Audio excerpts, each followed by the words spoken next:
Hello বন্ধুরা, সবাই কেমন আছো? আবারও অনেক দিন পর নতুন একটু ভিডিও নিয়ে হাজির হলাম তোমাদের সামনে। তো আজকে আমরা বেরিয়ে পড়েছি আমাদের বিরামপুরের ঐতিহ্যবাহী সেই গিলা গাছ দেখার উদ্দেশ্যে। আমরা আটাপাড়া থেকে তেল তুলে রওনা দেই। কয়েকদিন যাবৎ দেখতেছি এলাকার অনেক বন্ধু বান্ধব গিলা গাছটি দেখার জন্য যাচ্ছে, তাই আমরা 3 বন্ধু মিলে প্ল্যান করি আমরা সকাল সকাল আজকে গিলা গাছটি দেখতে যাব বিরামপুরে। অ্যাকচুয়ালি আমাদের 3 জনের কেউ আমরা এর আগে কখনো যাইনি সেখানে, তাই রাস্তাতে যাওয়ার পথে আমরা শুনে শুনে এগোই রাস্তা। গিলা গাছটা কোন দিকে? কাতলা বাজারও পার হয়। মামা আমাদের ক্লিয়ারলি একটা লোকেশন দিয়ে দেয়। তো তিনি বলেন কাটলা বাজার পার হয়ে ক্যাটরা বাজারে যেতে হবে আমাদের আগে। তো আমরা কাটলা বাজার পার হয়ে ক্যাটরা বাজারের দিকে রওনা দিচ্ছি এখন। যাওয়ার পথে এমন সুন্দর একটি দৃশ্য ক্যামেরাবন্দি করতে পারবো কল্পনাও করতে পারিনি। আসলে এইটাই হচ্ছে আমাদের গ্রাম বাংলার ঐতিহ্য।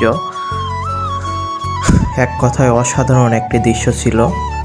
আমরা সঠিক রাস্তা হয়ে যাচ্ছি কিনা এই জন্য আবারও শুনে নেই অটোওয়ালা মামার থেকে। মামা, ওই যে গিলা গাছটা কোন দিকে? সামনে আসছে। গিলা গাছের খুব কাছাকাছি আমরা চলে এসেছি, আর বেশি দূর না।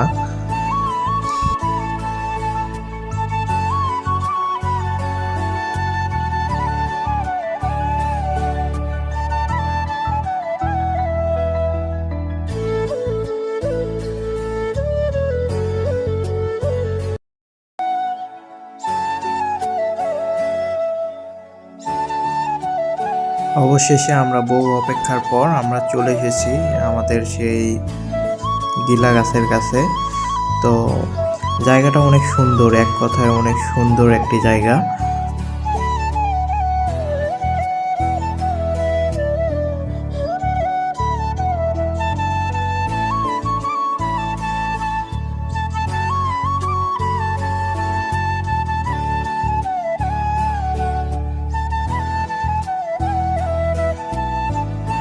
এইটাই সেই গিলা গাছ, যা 11 বছরের পুরনো একটি গাছ।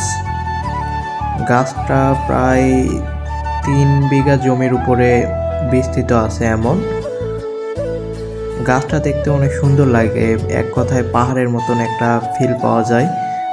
নিচ থেকে দেখলে পাহাড়ের মতন লাগে এক কথায়।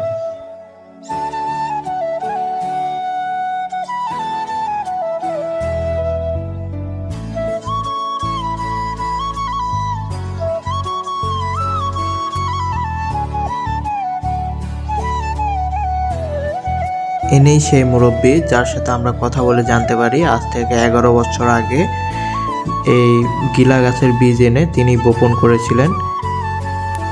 মুরব্বী আমাদের আরও জানান এই গাছের ফল যা গিলা ফল নামে পরিচিত, যেটি খাওয়া যায়। দেখতে প্রায় সিমের মতো হইলেও আকৃতিতে অনেক বড়, বিশাল আর কি। গিলা গাছ দেখা শেষ করে পাশের আমরা শালবাগানে যাই। শালবাগানটাও অনেক সুন্দর একটি জায়গা।